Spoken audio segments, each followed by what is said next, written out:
If a room appears in your house overnight, don't open it. It didn't appear for you.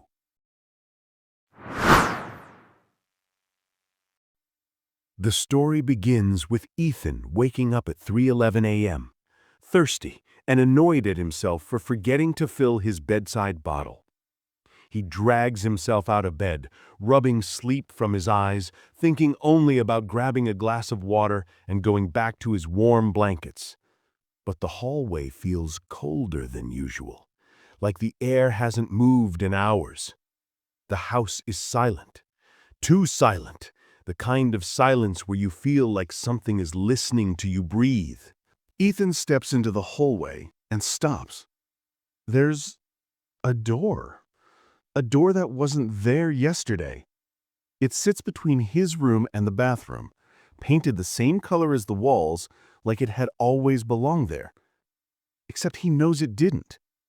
He's lived in this house for 8 years. He's walked this hallway thousands of times, and there has never been a door on this wall. He whispers to himself, "Nope, no way. I'm dreaming." But he's not. He reaches toward the handle without thinking, a magnet pulling him closer. His fingers hover over the cold metal. Something inside him tightens, a warning, like his body knows something he doesn't. He pulls his hand back and walks away quickly, forcing a laugh at himself. Whatever, I'll check it in the morning.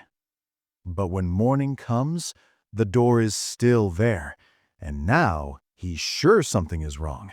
He calls his friend Nora, someone who always tells him he's overthinking everything.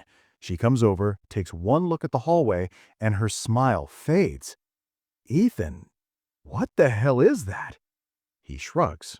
"Thought maybe I was losing it. You remember anything being here?" "No," she says instantly. "This wall was always empty." She pushes her palm against the door. It's colder than everything else around it, like it has no warmth inside, no life. Nora tries the handle. Locked.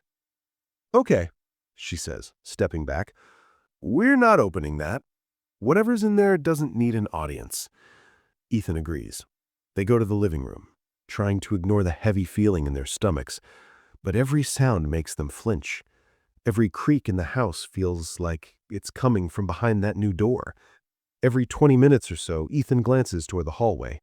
His nerves are buzzing like static under his skin. Finally, he mutters, "I need to know what's inside." Nora touches his arm. "Curiosity kills people in stories, you know?" He laughs weakly. "Yeah, but this is real life." But she doesn't laugh. She looks at him with wide eyes. "That's exactly why I'm scared." The whole day drags on, both of them waiting for something, anything to happen. Nothing does.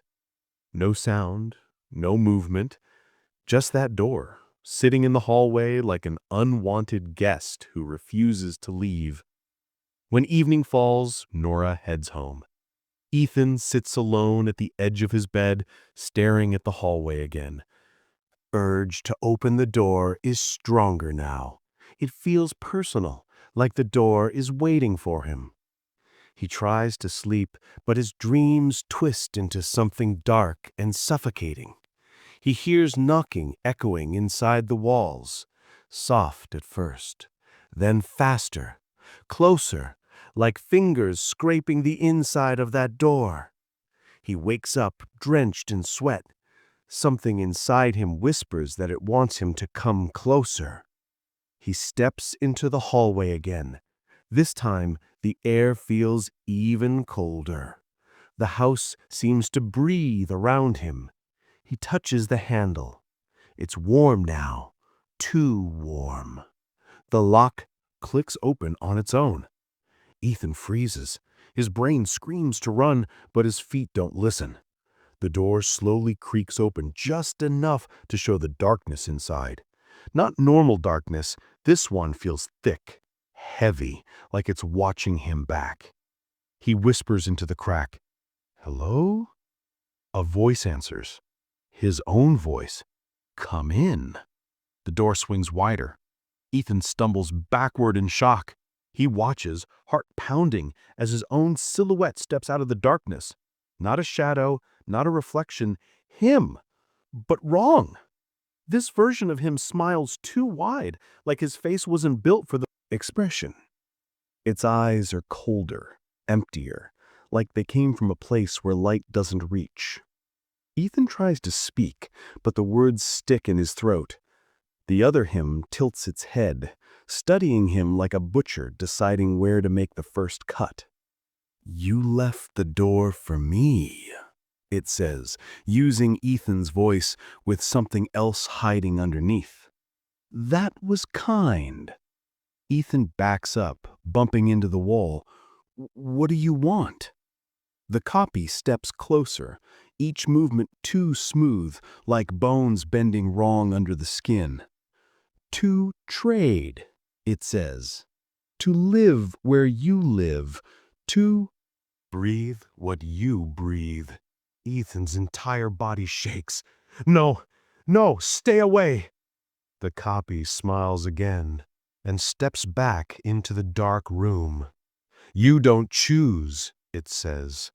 "You opened the door." The door slams shut. Ethan runs to it, grabbing the handle, twisting it desperately. Locked again. He pounds on the door, shouting, begging, losing his voice. When he finally stops, chest heaving, he hears something from the other side. Breathing. Not one person. Dozens, hundreds, breathing, whispering, crowding closer. Then the whispers stop. A single knock echoes from inside. Ethan steps back slowly. Another knock. Then a voice. "That sounds like Nora," whispers from the other side. "Let me out, please." His blood turns cold. He pulls away from the door. "Nora, is that you? How are you in there?" No answer. Then another voice. His mother's. His brother's. His own. All whispering at once.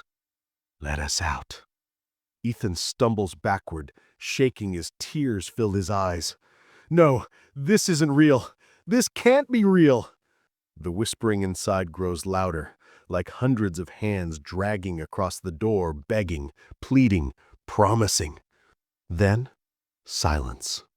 Absolute silence. Ethan holds his breath, terrified to move.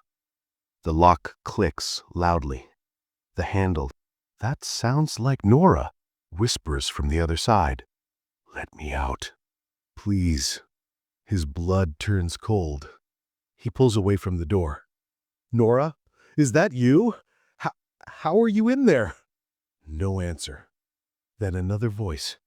His mother's. His brother's. His own. All whispering at once. "Let us out." Ethan stumbles backward, shaking as tears fill his eyes. "No, this isn't real. This can't be real."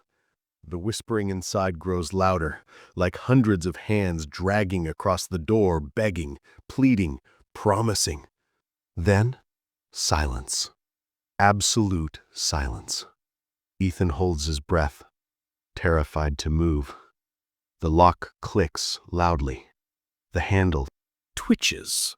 Slowly, very slowly, it begins to turn.